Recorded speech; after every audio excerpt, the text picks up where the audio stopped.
네. 자, 한번 보도록 하겠습니다. 문제가 되게 어렵다기보다는 그 조건에 맞춰서 쓰는 게 안 익숙하면 좀 어려울 수 있죠. 자, 익명인도는 출산 전에 상담과 공적 의료 지원을 거치지 않은 채 일단 아이를 출산한 후 생모가 익명으로 아이의 양육을 포기하는 경우를 말하며 가장 대표적인 것이 이른바 베이비박스이다. 여기 베이비박스죠. 자, 베이비박스의 기원은 중세시대로 거슬러 올라간다. 1198년 로마에 이것이 처음 설치된 이래 19세기에 이르기까지 유럽 가톨릭 지역의 수도원과 고아원은 담장에 회전되는 베이비박스를 설치했고 외부에서 아기를 상자에 넣고 종을 울리며 내부의 사람이 나와서 담장에 회전되는 그 상자를 회전시켜 아기를 받았다. 당시에 수도원 등에서 이를 설치한 이유는 미혼모에 의한 영아 살해와 유기를 막으려는 데 있었다. 자, 보니까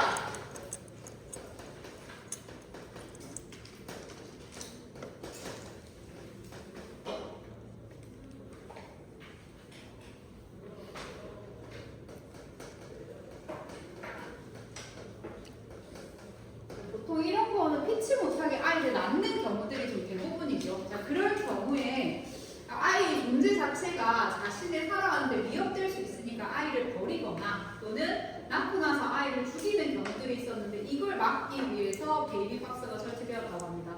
이 글을 쭉 읽어보면 이 아기의 생명의 그 보호와 그리고 알 권리 그리고 미혼모의 좀 익명성, 사생활이라던가 또는 안전할 권리 이런 것들이 좀 강조되는 내용들이 많은데 이 베이비박스는 아동과 미혼모 중에서 조금 더 누구를 위한 제도야? 미혼모를 위한 제도야? 아동.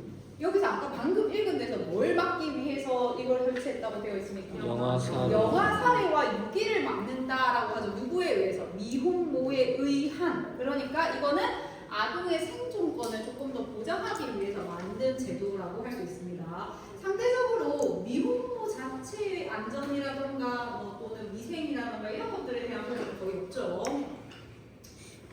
자, 19세기 이후에 유럽에서 사라졌던 베이비박스가 다시 등장한 것은 1990년대 들어와서이다. 독일, 오스트리아, 스위스 등에서 영아 유기치사와 영아 살해 방지를 목적으로니까 좀 아동에 초점이 맞춰져 있습니다. 민간에서 베이비박스를 설치해서 다른 유럽 국가로 확산되었고 공공 화장실이나 길거리에 아동을 유기하여 사망의 위험에 노출시키는 것보다 베이비박스를 통해 안전히 유기되도록 하는 것이 누구를 위한? 아동을 위해서 조금 더 나은 선택지라고 하는 것이 베이비박스의 내용이죠.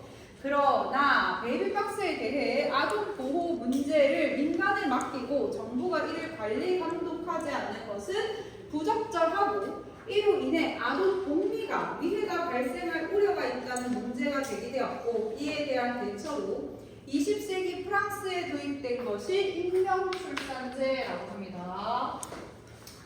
익명출산이란 임신 여성이 의료기관에서 자신의 신상에 대한 정보를 밝히지 않고 자녀를 출산할 수 있다고. 그러니까 여성이 익명으로 의료기관에서 출산이 가능하다고 합니다.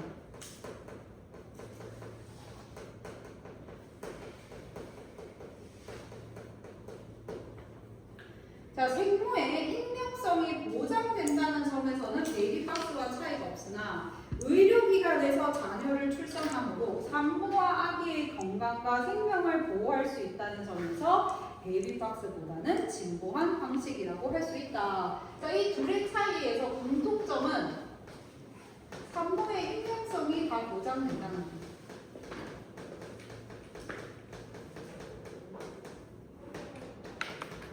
자, 그리고 이 니은 같은 경우에 좀 더 산모와 아기의 건강이 조금 더 보장된다는 것.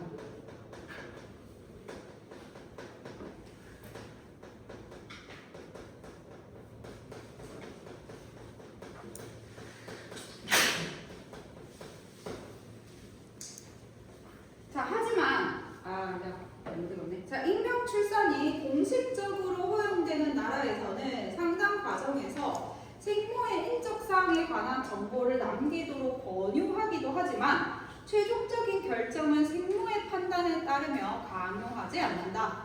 만약 생모가 자신의 신상에 관한 정보를 남기면 봉투를 밀봉하여 국가기관이나 자녀를 출산한 의료기관에서 보관하고 나중에 자녀가 생모의 신상에 관한 정보를 원하는 경우 생모의 동의를 받아 자녀에게 공개한다.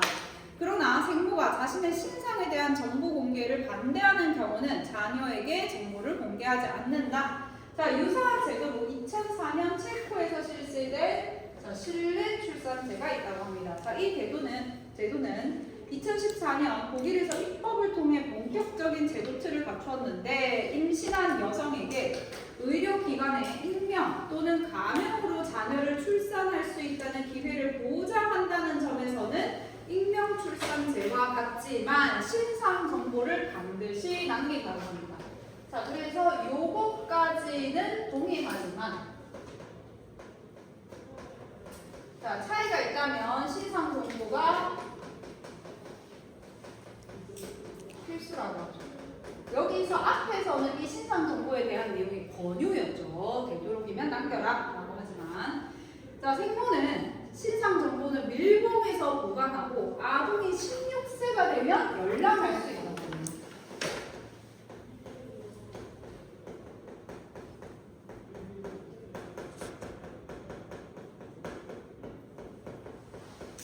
자, 16세에 열람이 가능한데 생모가 본인 정보 열람을 반대할 경우 가정법원이 익명성 유지와 자녀의 알 권리에 대한 이익을 형량해서 정보 열람 여부 허용을 결정한다라고 합니다. 자, 그래서 이거를 했을 경우에 만약에 반대하는 경우, 충모가 반대하는 경우에 가정법원으로 하게 되고, 자, 이 가정법원에 둘의 이익을 다투어서 최종 판단하게 된다는 거죠. 법리적 판단에 맡긴다는 거지. 자, 자녀의 친생 부모의 알 권리가 실현될 가능성이 상대적으로 높다. 그러나 자신의 신상에 대한 정보를 남기고 싶지 않은 생모의 경우 실내 출산제를 기피하겠죠. 얘들아, 그럼 만약에 여기 되면 생모 같은 경우에 자신의 정보가 노출될 수도 있잖아. 그럴 경우에는 다시 아동 유기 문제가 또 발생할 수 있겠죠. 이 제도 자체를 이용하지 않음으로써. 자, 1번 문제 보겠습니다. 자, 이거 한번 시켜볼게요. 몇 번 문제가 제일 어려웠어? 1번. 아, 1번이 제일 어려웠어? 아, 진짜?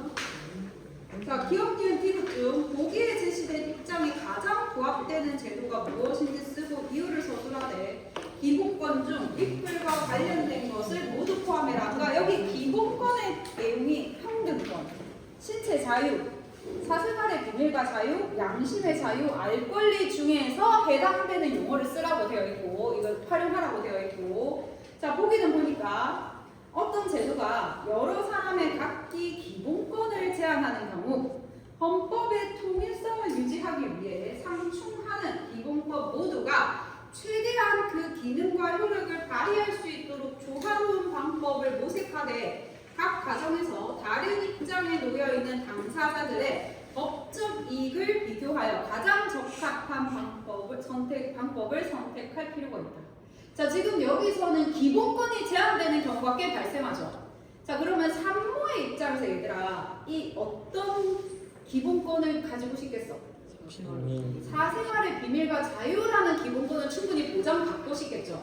자, 그리고 여기서 출생 아동은 상대적으로 어떤 기본권이 필요합니까? 알 권리가 필요하겠죠. 그리고 그게 가장 어느 정도 보장되는 거는 기억 니은 디귿 중에 어떤 거 같아? 디귿에 해당이 되겠죠. 왜냐하면 기억 같은 경우에는 이 자녀의 알 권리가 아예 막혀있죠. 니은 부분도 생모가 결국 원하지 않으면 볼 수 없기 때문에 알 권리 자체가 거의 보장되어 있지 않다고 되어 있습니다. 자, 근데 디귿 같은 경우는 생모의 사생활 비밀 자유를 어느 정도 보장되어 있고 그리고 아동이 16세에 대해서 열람이 또 가능하니까 아동의 기본권 알 권리도 어느 정도 보장이 되어 있는 형태죠. 자, 그런데 이게 지금 상충되는 기본권이 조화를 이룰 때는 또 어디에서 이익을 다투게 되어 있어? 가정법원에서 어떤 게 더 이익인지 형량을 또 다투게 되어 있죠. 그래서 거기 마지막에 보면 법적 이익을 비교하여 가장 적합한 방법을 선택하게 또 해주기 때문에 이것과 가장 부합하는 제도는 디귿이라고 할 수 있습니다. 그래서 디귿 부분에서 이 부분에서 보면은 여기서 출산을 할 수 있게 해주는 거니까 사생활 비밀의 보장의 자유가 보장이 되는 거죠. 그래서 어느 정도 산모의 기본권도 지켜주고 있고 아동이 16세에 대해서 열람이 가능하니까 아동의 알 권리도 어느 정도 보장을 해주고 있습니다. 근데 이럴 경우에 아동의 알 권리와 이 생모의 사생활을 보호할 권리가 충돌하게 되는 경우가 발생하게 되죠. 그렇게 충돌하게 되는 경우는 법적 이익, 어느 하나의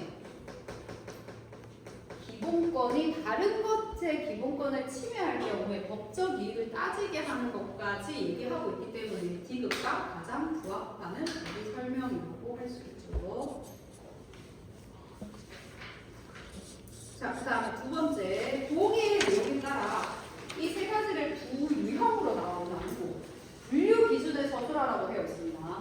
임신 여성에 대한 출산을 지원하는 제도는 출산 이후 자녀 양육의 관점에서 사회기관 또는 국가가 자녀 양육을 담당할 테니 임신 여성은 이러한 걱정 없이 출산하라는 취지로 설계되었다. 지금 대부분의 그 육아 정책들이 다 이렇게 진행되고 있죠. 그러나 관련 제도들의 역사적 발전 과정을 살펴보면 임신 여성에게는 자신의 생명과 건강을 유지할 권리가 있고 국가는 이를 위하여 임신 여성에게 안전한 출산 환경을 제공해야 한다는 사회적 인식이 생겨나고 있음을 알 수 있다. 자, 두 가지 유형으로 나눈다라고 했을 때 풀기는 다 풀었을 겁니다.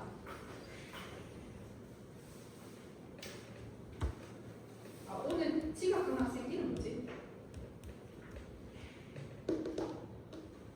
이름 뭐지? 유신이 어디 있었어? 아카이브 하다가 유신아 풀었지? 못 풀었어? 왜 못 풀었어? 왜 못 풀었어? 이거 근데 지금 바로 읽었으니까 풀 수 있을 것 같은데. 여기서 이 보기의 내용을 한번 잘 보면 분류 기준이 나오잖아.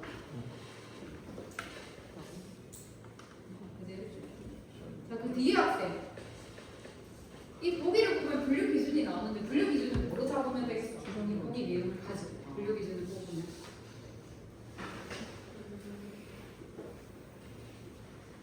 이 분류 기준이 아동의 초점이 맞춰져 있는 거야? 아니면 출산 여성에게 맞춰져 있는 거야? 그럼 출산 여성의 뭐가 분류 기준이 되게 조금 더 자세하게 풀어보자. 출산 요점이란다. 출산 여성이 뭐를 보장받을 거랑 연결되어 있는 거 같아?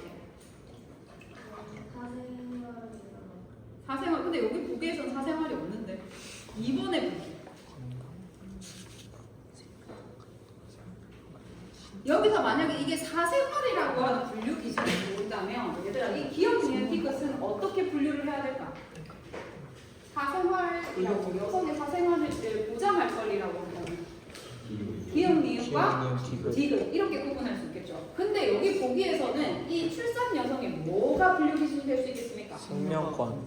생명권, 안전하게 출산할 권리와 좀 초점이 맞춰져 있는 거죠. 그러면 그게 분류 기준이라고 한다면 어떻게 분류할 수 있다? 기업과 니은 디귿 이렇게 분류를 할 수 있습니다. 자, 그래서 그 조건의 문제를 잘 보시면 이 보기의 내용을 바탕으로 분류 기준을 설정을 해가지고 기업 니은 디귿을 구분하는 그런 문제입니다. 약간 독서랑 좀 완전 다르죠. 근데 이런 문제는 더 재밌지 않아? 뭐 그렇지가 않아.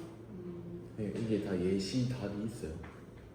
예시 답까지는 잘 안 나오고 이거 분명히 그게 나오거든. 그 루트 문제를 출제하고다가 그 다음 연도쯤에 어디 성취 기준에서 출제했는지 그리고 뭐 예를 들면 통합사 아니면 통합사의 어떤 출판사 따라서 출판사 질문 출처도 다 밝히고 출제 의도도 다 밝힙니다. 근데 채점 기준까지는 잘 안 나오긴 한데 근데 그 출제 의도와 내용을 대강 읽어보면은 아 뭐 이렇게 채점을 한다라는 의미구나 좀 답이 어느 정도 좀 가지가 나오죠.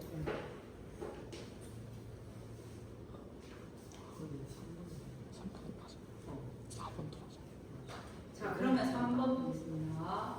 나는 학생들 3번이 오히려 좀 더 어렵지 않을 거라 생각을 했는데 자 보기의 진술 중 사례의 주인공이 반대하지 않을 내용만 있는 대로 고르는 겁니다. 그러니까 매우 찬성할 거, 매우 찬성할 거를 골라야 되겠죠. 이건 확실하게 찬성한다. 반대하지 않을 이유들입니다. 자, 프랑스에서 익명 출산으로 태어난 주인공은 자신의 심장이 하나뿐이라는 사실을 알게 됐는데 치료 방법을 결정하기 위해서는 선천성 질환 여부를 꼭 확인해야 된다. 이에 주인공은 자기가 태어난 병원에 생모에 관한 정보를 요청했으나 생모가 자신의 신상에 관한 정보 공개를 반대하여 결국 주인공은 아무런 정보를 얻지 못해 생사의 기로에 절망에 빠져있다. 주인공은 익명 출산제가 자녀의 권리를 도외시하고 임신 여성만을 보호하는 제도라고 여기고 있다. 자, 미음과 관련된 제도를 한 것 같죠. 프랑스니까. 자, 보니까 알 권리가 거의 보장되지 않는 상태에서 자신이 거의 생명의 기로에 놓여 있는 상황의 청년입니다. 자, 이 주인공이 아주 강력하게 찬성할 내용을 고르면 되는 건데, 자, 익명 출산제와 미혼모 지원은 양립 가능하다.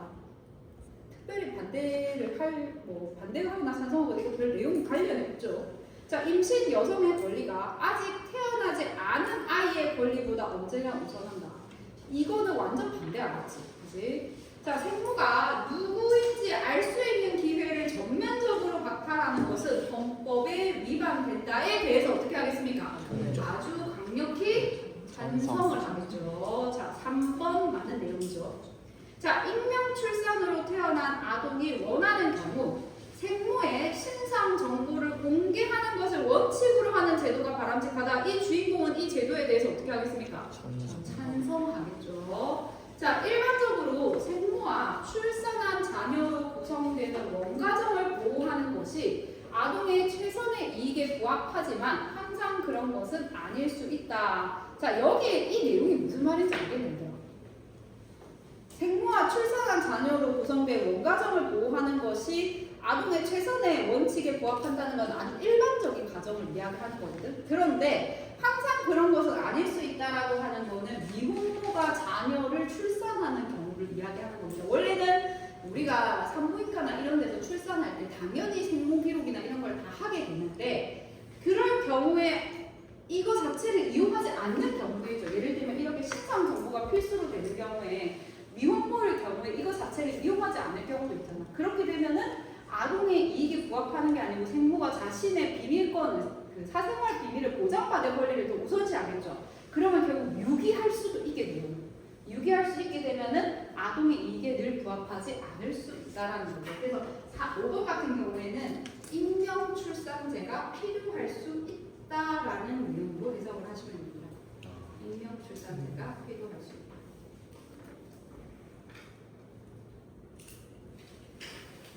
자, 그러면 다시 앞으로 넘어가서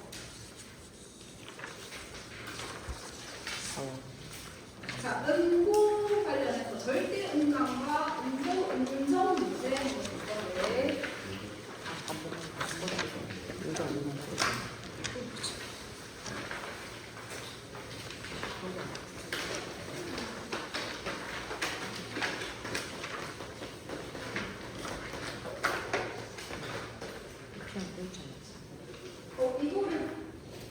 이게 약간 봤을 때 피아노를 조금 한번 음악을 전공한 학생들 문제가 되게 쉬운 것 같아요. 앞에는 문제가 있어? 좀 그런 것 같더라고요. 내가 이거 보니까. 자, 한번 풀어볼 건데 이게 그렇게 어렵지는 않습니다. 보기에는 막 건반도 나오고 음성을 따져야 되고 이런 내용들이 있는데 읽어보면 뭐 그 정도 어려운 건 아니고 개념을 잘 알아서 푸는 게 중요하고 개념 체크를 하시는 게 중요합니다. 자, 시간을